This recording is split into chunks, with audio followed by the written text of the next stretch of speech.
Welcome to The Actor's Choice, where the actors and actresses have a chance to talk about themselves and their careers. Join us now for the next hour as we explore the marvelous industry of acting by actors and actresses from today's exciting show business world. And now, direct from Hollywood, here's your host, Ron Brewington. Everybody, I'm Ron Brewington, and welcome to The Actor's Choice. Roll it, Tony. If you can sing what's in your heart and keep time, that's it. Yes. Hello. Yes. Right.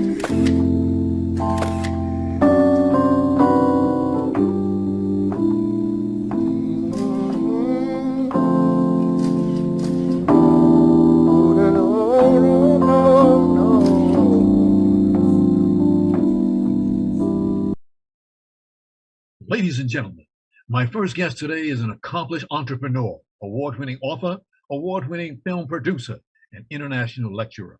He's also the son of the legendary entertainer known worldwide as Ray Charles. Ladies and gentlemen, please welcome Ray Charles Jr. How's it going, Ray, Ron? and welcome How's to The everything? Actor's Choice. How's everything? Wow. The question that comes to my mind all the time, what's it like being the son of a man like a big man like that? Well, that's why I wrote my bio. You don't know me, Reflections of My Father, Ray Charles. That was a constant question as I was growing up. Is Ray Charles Jr. and who was he and what was he going to be? You know, and I'm a son of an American music and film icon who came from extremely humble beginnings, as well as myself. I was able to find myself, you know, when I left my expertise in the financial industry to come in and brand him, because that's really truly all I wanted to do, you know, when I was going to school, is to be able to expand on his legacy and what he was doing, and kind of push my expiring my dreams aside for a minute, basically to make sure that he was immortalized in film, not just only in music. There's a need to maintain his legacy, right? I believe so, because he's embedded in the fabric of American history, American music history, and culturally, as an activist, which a lot of people don't really know about my father. I believe it's important to continue to tell his story, to tell his struggles for a new audience of young individuals who individuals such as himself who have laid the footprints are already there. All you have to do is follow these footprints and advance on that, and enhance what they have done. Okay, and so they've already gone through the hard part. It's really about basically continuing to guide a whole new generation of artists, attorneys, judges, so forth, computer scientists, in reference to what they can do. And don't let anybody tell you what you cannot do. But you have to work hard and you have to grind. And you don't have to have the spotlight in order to make a difference in this world. So many things on your mind, sir. So many things. But before we move into that, please tell us, where were you born? I was born in Dallas, Texas. Dallas, Texas. They told me Los Angeles. I was like, what? Well, you know, that's where my parents received their, you know, that's where they basically decided to settle down in my dad's early career. Yes. And I was born there along with my brother David Robinson, who was born there as well. We then moved to Los Angeles when I was 3 years old. Ray, you got a lot to talk about in the special upcoming project. But before we get into that, let's take a look at some of the marvelous work that you've done. First of all, the year was 1999. Ray Charles, 50 years of music. Ray Charles, 50 years of music. That was my first project. And actually, that happened 6 years early. Okay. That was my first project, out of the chute, out of the blocks, so to speak, in reference to branding my name with my dad, as well as figuring out what I can do. He was my commodity. Okay. And what I was good at is being a visionary. I'm a marketing whiz in reference to my education, business administration and economics. And so I just felt that they were leaving a lot of money on the table, and I just felt that I can come in and fill the void. Okay, for Joe Adams, okay, who was his manager as well as producer on some of those some of the songs.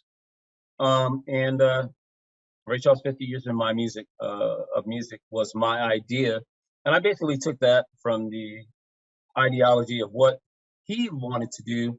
He had done a lot of duets, and so I centered that special around duets. Okay, Randy Travis, from country and western to pop music with Stevie Wonder, with James Ingram to Michael Bolton to Gladys Knight to Stevie Wonder. I mean, I covered the gamut in reference to going back and forth to, and then there was a young group called the Brand New Heavies. Now, there's a great story coming out of that, is that Jamie Foxx was just now coming on the scene as a hot comedian, and I just said, I never heard of him. You know, just we got a comedian right now. Well, that guy we've never heard of, and Jamie Foxx, and look where he's become. You know what he's become with his career, and he's a genius in his own right, and a great guy.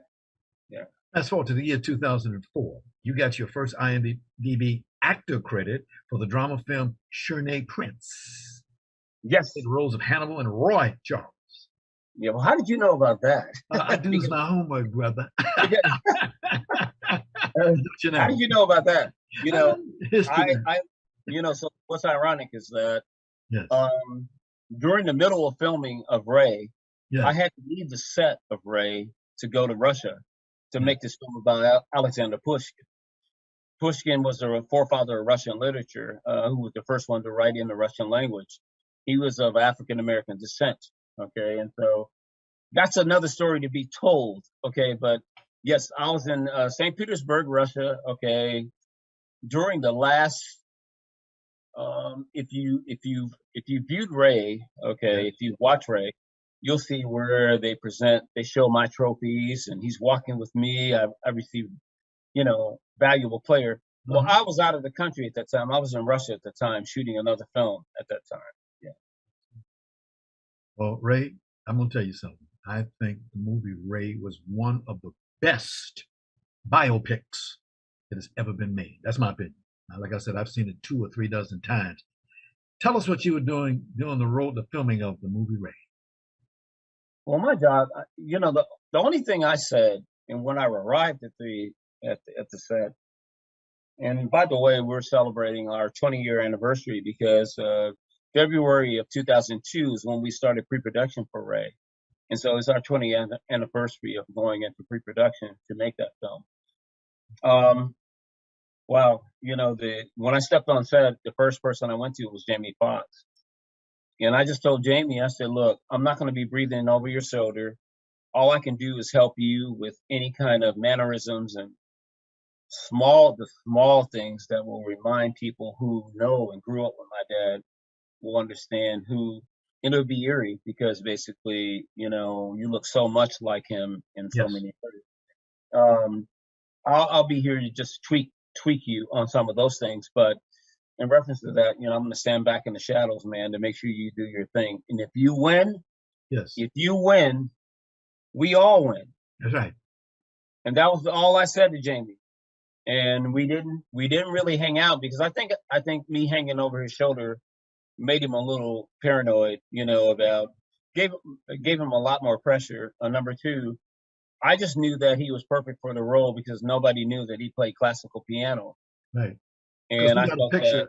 There's a picture that we've got of your father, and look, there you go. Look at those two guys. Yes. And when they met, they played classical music together. Wow. And my dad didn't know that. I didn't tell him that. And I don't think pretty much his fan base knew that he was trained as a classical pianist as well. Yeah. Yes. Oh, goodness. When you see the movie Ray, tremendous impact on actors, actresses, blind people. I know I worked for a famous blind person. Most people know him as Stephen Hardaway Morris. That name sound familiar? Yes. Stevie Wonder. Stevie Wonder. Nobody knows that is his Christian name. Yes, sir. He'd always say, "Hey, Broadcast." He'd call me Broadcast. Hey, Broadcast. Indeed. Yeah. Wow, indeed, indeed. Okay, you are working on a biopic of a Wall Street titan named Reginald Lewis. We were, right now, pretty much, out of respect for the family, they basically re-optioned that book, okay, to another producer. And we are kind of stepping back in reference to that. Okay. Okay. In reference to that, you know, um, for whatever reason, whatever not, I wasn't the spearhead of this project. I came on basically to bring distribution and financing to that. But for the most part, they're in a deal right now, so we step back to see what they're going to do on that. We do have other plans, but I don't want to disclose those right now. Here's one for you. Now you got something going right now on Broadway to do a life story on your father. Any ideas who will play Ray Charles? We don't know that yet. Yeah, and I'm gonna keep that kind of tight-lipped, in reference to the individuals who are involved in New York and what we're trying to do right now. We really, COVID really set us back, basically, in reference to timing of the musical, but we do have plans to do that. Working very closely with the Ray Charles Foundation to make sure everything is in line and that they agree with what we're trying to do in reference to his legacy. But we want to continue to tell really good stories and constructive stories. And I think they're important for African Americans to watch the grind, to watch everybody sees the success of everything, but nobody really sees how they had to grind and what they had to go through in order to get there. And for my father, because he is an American, he is the American dream. From where he came from, the humble beginnings. There's no excuse for somebody to say, I cannot do this and I cannot do that. And that is the reason why I continue to tell his story, because I want young African Americans to really truly understand that, look, coming from humble beginnings, it should not keep you from achieving what it is that you want to do. Ray, thank you so much with that attitude, my brother. That's beautiful. Keep that name alive. Okay, here we go. Sunday, September the 11th, there's a special event called Ray, Salute for America. And by the way, somebody has a name, I can't remember his name. He's going to be hosting it, some guy named Junior. That be you?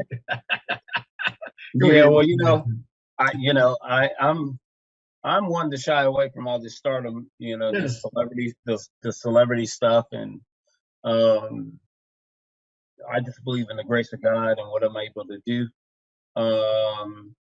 But some friends of mine came along and just said, look, let's try to do this show. It's the timing is right. It's almost been 20 years since your father has passed away. Yes. But more importantly, I'm doing this because of the band members who have come to me time and time again, who want to play his music. Yes. Because it was so important to their careers. These guys are flourishing all over the world. And they want to pay tribute to Ray Charles, who taught them everything that they've learned in reference to their careers. And so the tribute to America, it's on 9/11. And the reason we chose to do it is because there's no better than my dad who believed in America, no matter what the consequences were, no matter what he went through. Right.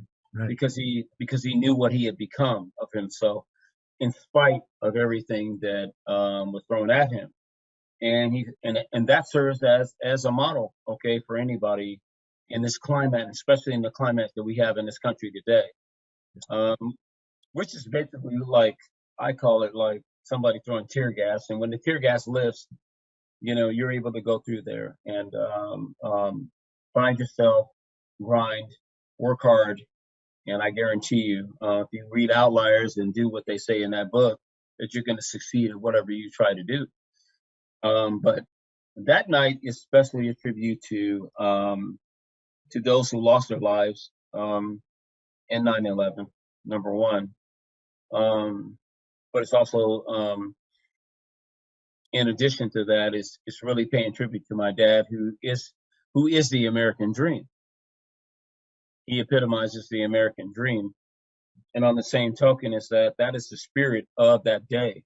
Is for the spirit of America to be able to continue to move forward, regardless of what they threw at us, and for those who lost their lives that day, and for America, and for Ellis Hall, who is a protege of my dad, Yes. who is also blind, who is also was able to follow my dad's footsteps to know that he can do something with his life. I think that is vital, and it's no better day than to do that. This is not just being disrespectful to those who lost their lives. It is truly paying respect to them through America, which will be sang.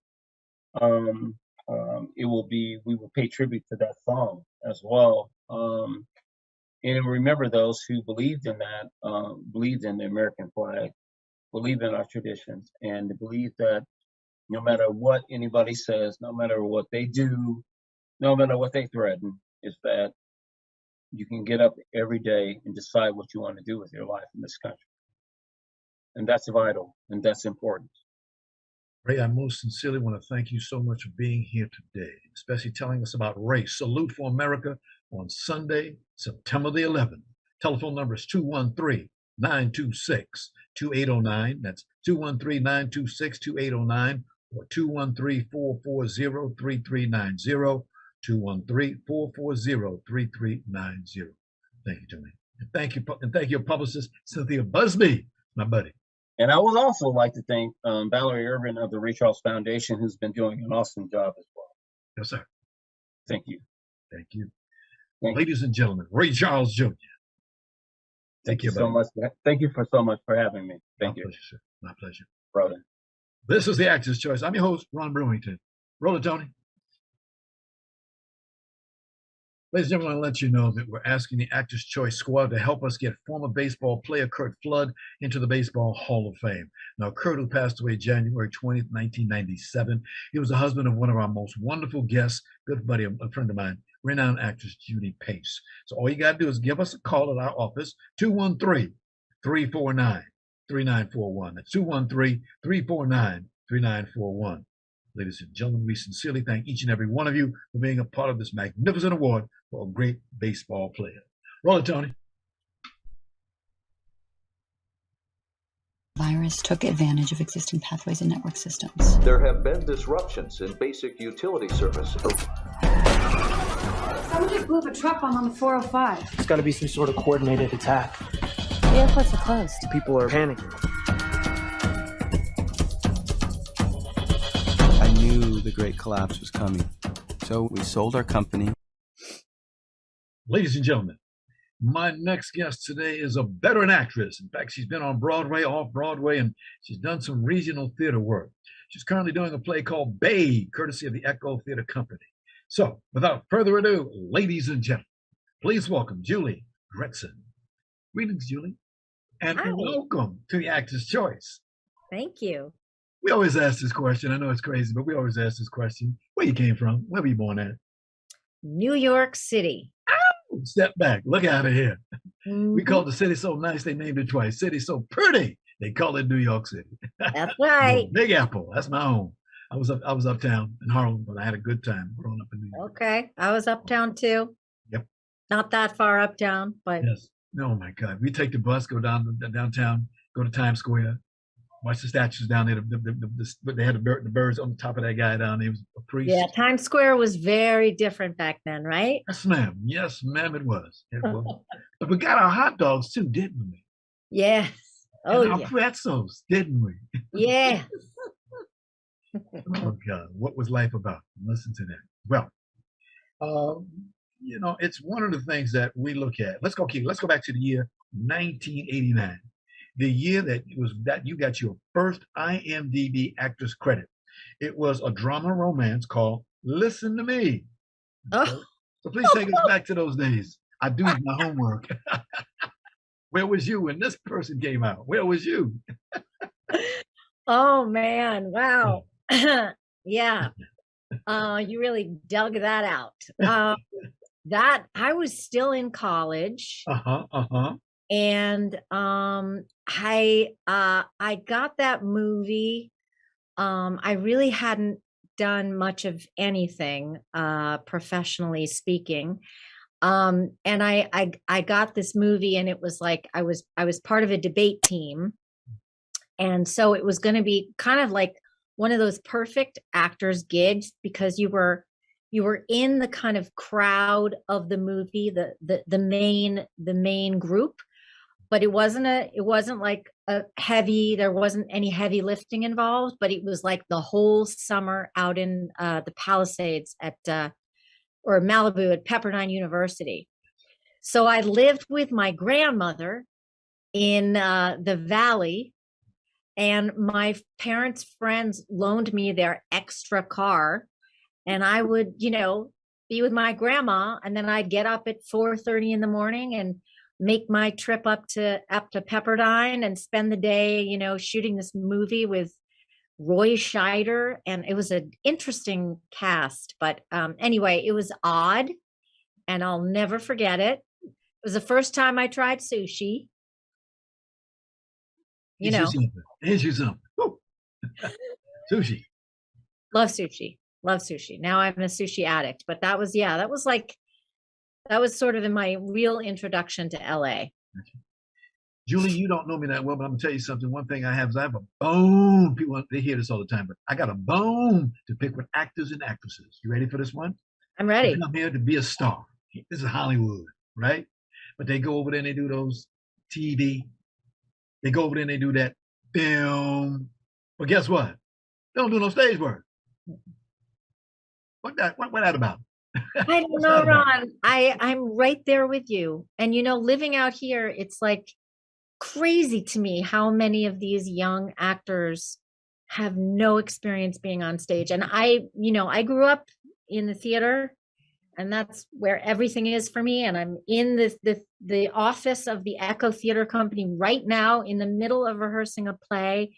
And it is the only place for me that I would describe as real bliss in terms of work is being on stage and rehearsing a play. But that's me, and that's you, obviously. But I guess, it's different for everyone. And I certainly appreciate all the benefits of doing work on camera, especially the paycheck. Yep. But you gotta train. Okay. You gotta know how to stand. You gotta know how to move your body. You gotta know how to speak. Gotcha. You did a racing piece called it just got completed. Oh wow, yeah. Yeah, came on IMDb. It just got completed. You played the role of Gail, short film drama. Yeah. Yeah. That was a short film written and directed by actually a member of this theater company. Gotcha. But she just sent that to me, so that's interesting. Yeah, that was something we did over during the pandemic. Okay, let's get ready for this, because I'm ready for this. I'm ready for this. You are involved in a play called Babe. I like you, babe. Go ahead. That's me. I'm Babe. You're Babe. I'm Babe. I am the Babe. No, I'm Babe. Yeah, it's an amazing new play by a wonderful writer named Jessica Goldberg. Uh-huh. Jessica has written many plays and is also that lady right there. Yes, that's her. Beautiful Jessica, who's also a television writer. And it's a 3-person play, and it's very current. It is very much about the kind of new social norms of the workplace and society in general. And it's fantastic. It's funny, and it's moving, and it's challenging, and it's perfect because it's like an hour and 20 minutes, no intermission. You're in, you're out. You're out, yes. Right? That's what people want now. It's great. It's a beautiful play. These days, you got to put a mask on. Sorry. Got to put your mask on. Got to put your mask on. That's right. Chris Fields is the artistic director of this theater, and he is directing it, and he's doing a beautiful job. Got a couple of pictures. Can you show the first one there, Tony? Couple pictures. Yeah. Oh. Yeah, that's me and Sal Viscuso. Yeah. Brilliant actor who plays my boss, Gus. That's his character's name. And there we have Wiley Anderson, who is the third actor in the play, who plays Caitlin. She actually plays two characters, but I don't want to reveal too much about that. But she is an amazing young actress. I think this young woman is going to be a huge star. That's my prediction. She's 24 years old, and I think she's going to be a big star. Now, you guys are at the Atwater Village Theater, correct? It's called the Echo Theater Company, but it is it's in that complex of the Atwater Village Theater, because there's a few other theaters that share this space. Got you. Echo Theater Company. I hear that word all the time. A lot of doggone good people are in that organization. Yes. Trained and they know what they're doing. They really do. How'd you get in?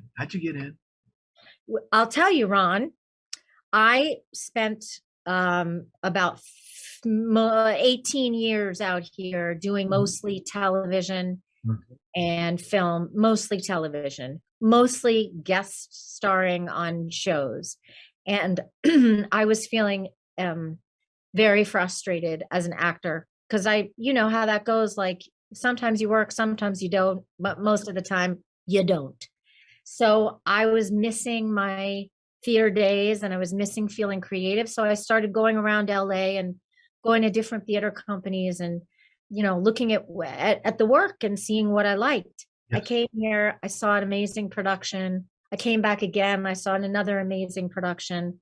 And then a friend of mine who's a playwright and a television writer, she told me that she was going to this fundraiser for the company, and she would love me to come as her guest and introduce me to Chris, the artistic director. I did. I loved him. We totally connected. And then he invited me to audition for a play. Yes. And I got it, and I did it. And that's how I got involved. Wow. You know, I find because in this show, I meet a lot of people. And one of the things that I like about people, and one of you, that's part of you, get good attitudes. Doggone good attitudes. That's Makes you do some good stuff. Makes you smile. It does. It does. But, you know, it also helps that I have a very full life outside of my career. I think that is like kind of number one. You want to talk about it? I ain't going to talk about it. You know, I just think it's really important to have balance in your life. Oh, yeah. And so if you're solely focused on your work and solely focused on your career, you're setting yourself up for some heartbreak. So I think having a rich life in all ways is important. Back to Babe. How can I get tickets? You can go to www.echotheatercompany.com/babe. I got you, babe. That's right. There's a website that actually you just told us. But anything else, any other ways to find out a phone number, anything of that nature? I mean, I would say just look them up online. You can look at the website for the whole company, or you can look at that one, the .com/babe, and that will take you right to the page for the play, to a button that says get tickets, and there you go. Gosh, I love going to the theater because you're sitting in your seat, and if you get out the front row, you just put your hand out there like that, touch.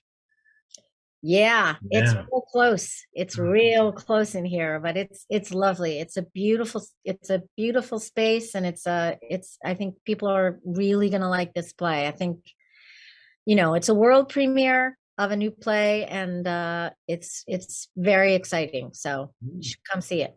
It starts what day, and what's the other through what date is it going to run? We open September 17th, and right now we close October 24th. Unless there's an extension, which happens sometimes. So we shall see. But and we do have a few previews starting September 14th, but we open on the September 17th. 17th, okay. Good grief. Just go see Babe, ladies and gentlemen. Go see it. It's going to be something you're going to like. I want to say, Julie, thank you very much for stopping on by today, and hope you have a good run with Babe.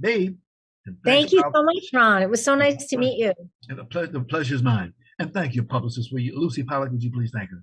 Absolutely. That lady is something else. We thank her very, very much. Okay, thank you. God bless you. All This is right. the Actor's Choice. I'm Ron Brewington. Roll it, Tony.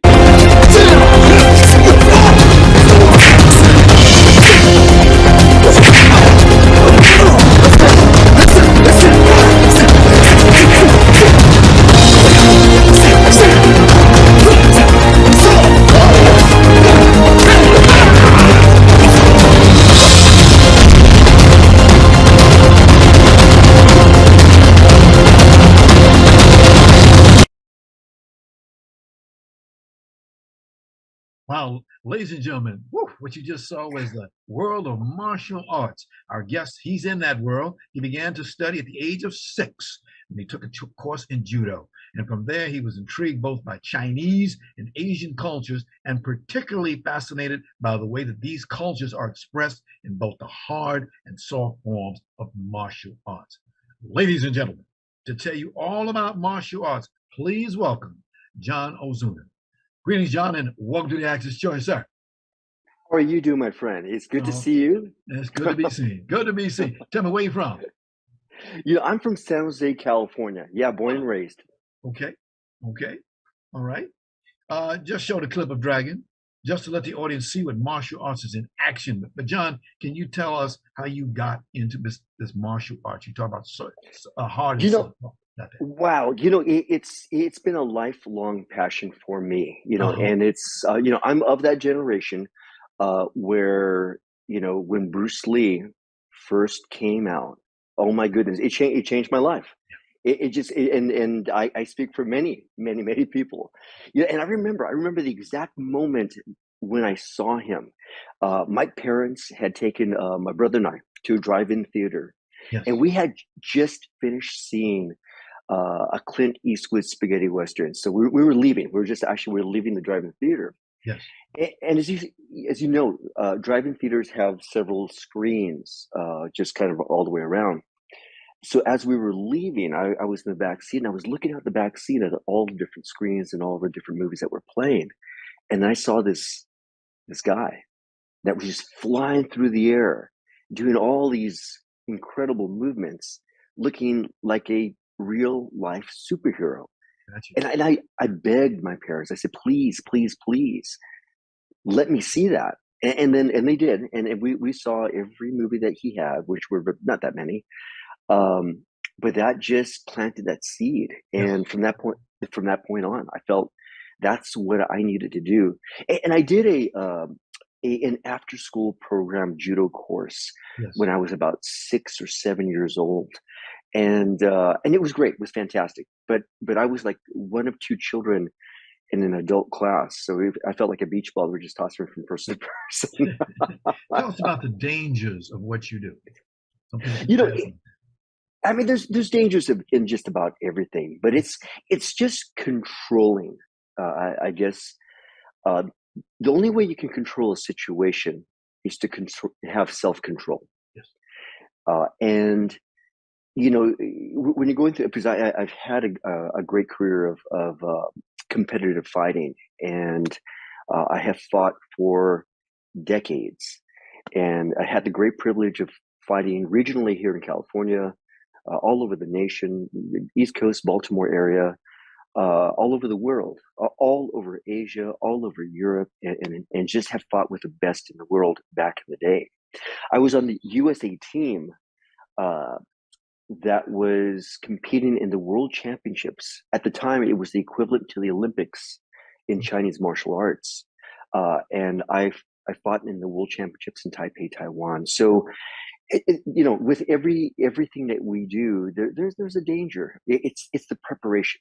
It's the doing everything that you can, physically, mentally, spiritually, to make sure that you're just in tune, in shape, and listening to the coach, the teacher, because they've been there before. So they're guiding you in the right direction. Even if your instinct says, you know what, no, you have to listen to what they say, and then you'll have good results. If you don't, you're sidetracked, and then you're not guaranteed a good experience. So they're not pulling their punches. This is real when you're out there in the tournament. This is real. They're aiming to knock you out. They're aiming, and it's funny. That's back in the day in Taiwan. I mean, they the way they would handle a competition. I mean, you're fighting, and the person you're fighting will get injured. So let's say they get a big gash on the forehead. What they do is they would call timeout. They give a 5-minute injury timeout. They pull the person out, and they're literally giving him stitches on the sidelines, patching it up, throwing him back in, and go for it. So, you learn something new every day. Listen to this man. Goodness. The year was 2017, sir. You had gotten some work as a stunt coordinator in a movie called Blood Relative. Yes, I did. Yes, I did. I was approached. My career in terms of acting and martial arts, and combining those two together, yes, actually it dates back a bit. And I had done well during tournament competition, and in martial arts in the film industry, they always cross paths. And I was invited to showcase some of these things on films. So for Blood Relative, that was an action film. So they really wanted some sophisticated fight scenes in that. And my part, I had a lead role, but my part was of a martial artist that was trying to help and people that were struggling at the time. So yeah, it was one of my first most sophisticated ventures of fight choreography and stunt work and being an actor, all kind of rolled up in one, all at the same time. 2018 to 2019, you had another piece of work, TV series called 13 Reasons Why. Yeah.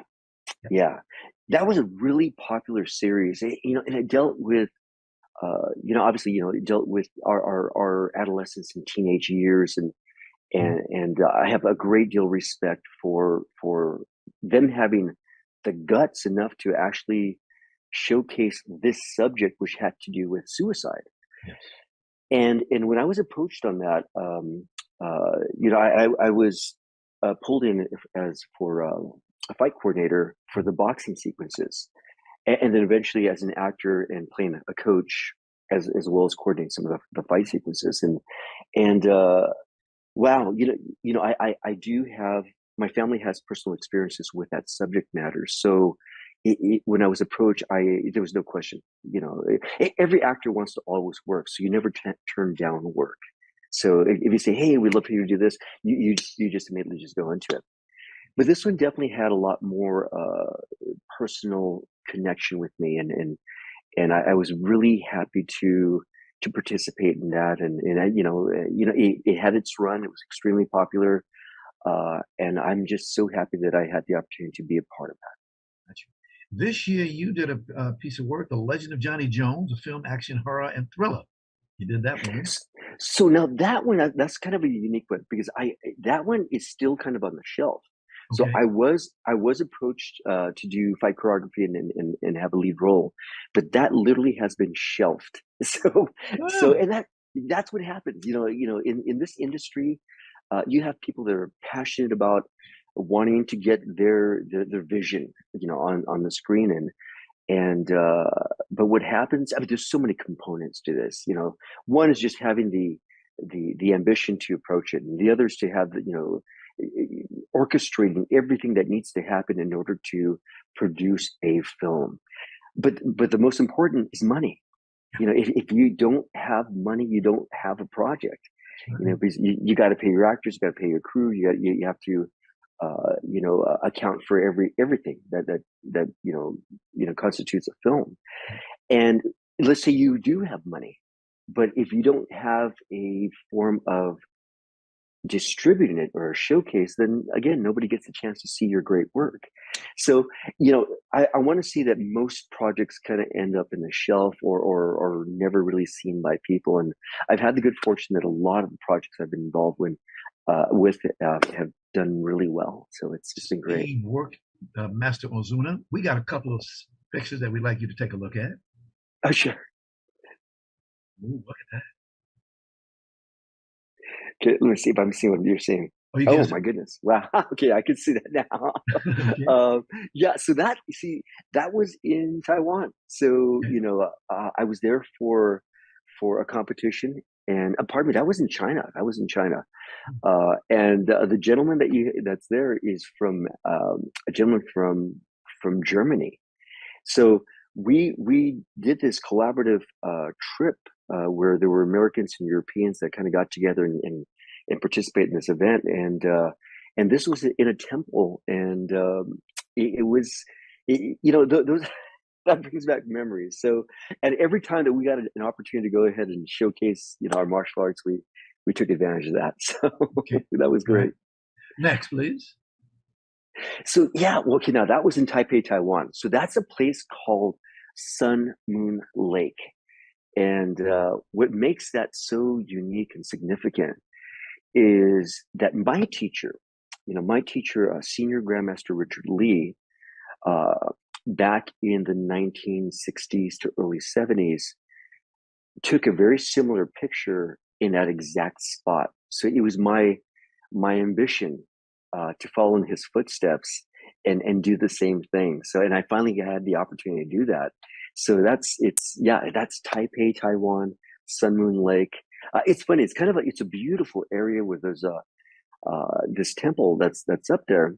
You have to hike for, I forgot how long, but it took hours to get to this temple to finally get to that point where we could finally take, and you feel that you're amongst the clouds and you're overseeing some beautiful sights, and you just feel that you're on top of the world when you're there. Next photo, please.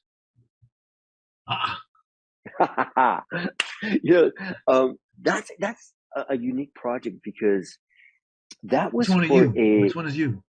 I'm the one in the white. I'm the one that's piercing the other guy's throat with the sword.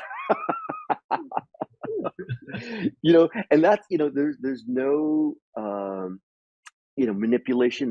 That's the picture that it was. We did this for a coffee table book called Jump, and this author approached me and said, I'm doing this book. It's just a coffee table book. It's called Jump. I'm taking all sports athletes and dancers and I'm having them just kind of just showcase their particular art form and leaping and jumping, and I'm going to showcase this in a coffee book. And so we were obviously in San Francisco. That's the Golden Gate Bridge in the background. So we spent, I want to say, a good 3 hours and literally just jumping and doing a movement and jumping and doing another movement. And I have several other types of pictures with me jumping and kicking her. And that's one of them. And it's so funny because when we jumped and did that, he caught that moment. So it was his timing. So he caught the moment where the sword just touching the skin of his throat. And the swords that we use are real. So a lot of control. That guy no longer is with. The guy's no longer with us. I'm just kidding. Okay. Next photo, please. Oh wow! So this is in Thailand. So my goodness, this is the National Palace Museum of the King of Thailand, and the gentleman that's with me is a training partner that I've known for decades now. He is John Buckley. And he was actually one of my teammates when I competed in 1992 at the World Championships in Taipei, Taiwan. But this was in Thailand. So, when you go there, you've got to go everywhere. So we were in China, we were in Taiwan, we were in Hong Kong and Thailand, and we were just really taking advantage of every opportunity to take a picture. Okay. Next one, please. Oh, wow. That you caught me in the air on that one. So that's every year I participate in an event that's in Baltimore, Maryland. Yes. And this was part of a master's demonstration. So they had asked me to demonstrate. So I've been going there for decades now. My goodness, I think the first time I went was 1991, and I still take a team from my school each and every year. So that was part of a master's demonstration that I did. And again, the photographer, I mean, you got to give credit to the photographer. They just captured that moment just right. That's right. I think we got one more photo. Is that it, Tony? Oh yeah, that's it. Okay. Okay. We have a video that we'd like to show you and the public. These are young people who are in a summer tournament. People, I mean, years ago, Kung Fu and with Bruce Lee and this and that was a big thing happening. They've got commercial. I mean, you can go and even now it's still commercial. You take the little kids, they go over there, they got the little uniforms on, they got the little belts on. It's looking good. Roll it, Tony.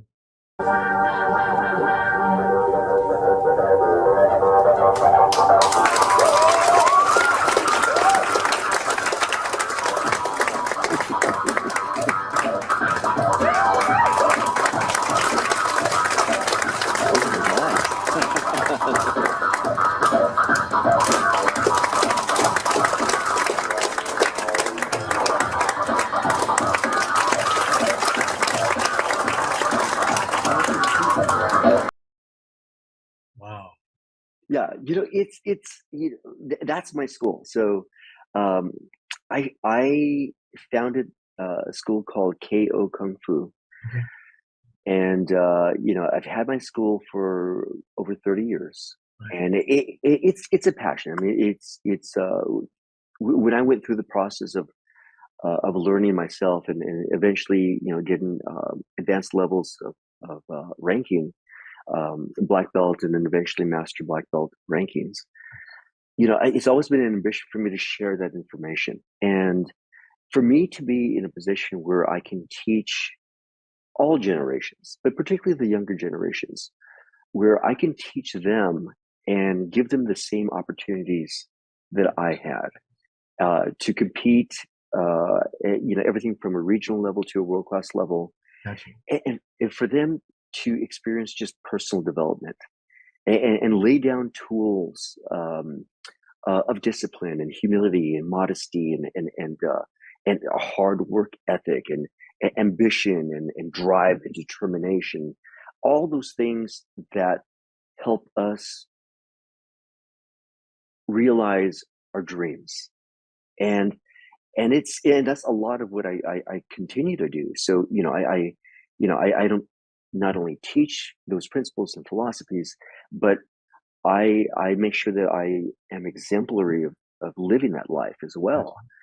And always striving for that next level of proficiency and or chasing the dreams and the goals, because we all do. I mean, we all have dreams. We imprint ourselves in our heroes, and we want to be like them. And it could be anybody. It could be somebody that just influenced you in one way or the other. And for me to be in a position where I can help others achieve those same ambitions and goals and dreams, I mean, that's what it's about. I mean, I love that. You got time for a couple more? Here's one. There is a lot of violence in the world today. Guns are everywhere. What are your thoughts about that, sir? Wow. Every time you turn the TV on, there's people last night, people got shot in a bar. 5 people got, it's ridiculous. It's a really good point. I am not, just personally, I am not an advocate of guns. Of guns. I'm not, and this is the reason why. I've been on the other end of guns, where people have tried to shoot and or kill me. So I've been in those situations. I have had loved ones who have taken their lives, and that was their means. So for me, guns is something that I tend to just really kind of stay away from. I do not own a gun. I don't blame people for owning guns, and I understand the allure of it. I understand the empowerment of it. As a kid, I begged my parents to buy me a BB gun. I begged them. I said, please, please, I'll be responsible. I just really want to. Just the idea of having that level of control. And when I came of years, when I was a teenager, my dad finally decided, you know what, you're old enough to be responsible. So here you go. In my backyard, my home, we had targets and stuff. So I was, shooting at the targets. Yes. And there was a squirrel on the branch of a tree. And I said, my opportunity. I've been waiting for this moment. I've been waiting for this moment. So, and I'm here with my gun and I'm aiming. And I had a realization that I could not take another life for my own entertainment. Sure. I could not. And I, at that moment, I said, that's not me. Wow. That is not who I am. Right. And so I learned something about myself. Now, I mean, John, I hate to do this to you, but we got to run out of time. I hate to say oh my that goodness. So wow. We have to get you back because you got a lot to say. But John, it's been a great experience for us today. Thank you. And Joe Williamson, your manager, for sending you to us at the last moment. And we sincerely thank you. You got a lot of stuff to put out. We just ran My out of pleasure, time. sir. My pleasure. Thank you so much. Thank you so much. Master. You have a great one. John Ozuna, definitely. I want to thank our sponsors, Harvey Brandman Photography is an Art, Ron Irwin's Lose Life, The Way to Lose Weight, Larry Buford's book To the Future, Time Travel, Message in a Capsule, State Farm agent Carla Green, and veteran actor Rob Brownstein's Actor Training School and Actor Space. Much thanks to our guest today, producer, actor Ray Charles Jr., actress Julie Dretzin, and actor Stunts John Ozuna. And of course, special thanks to our ever-growing audience. Be well. We'll see you next time.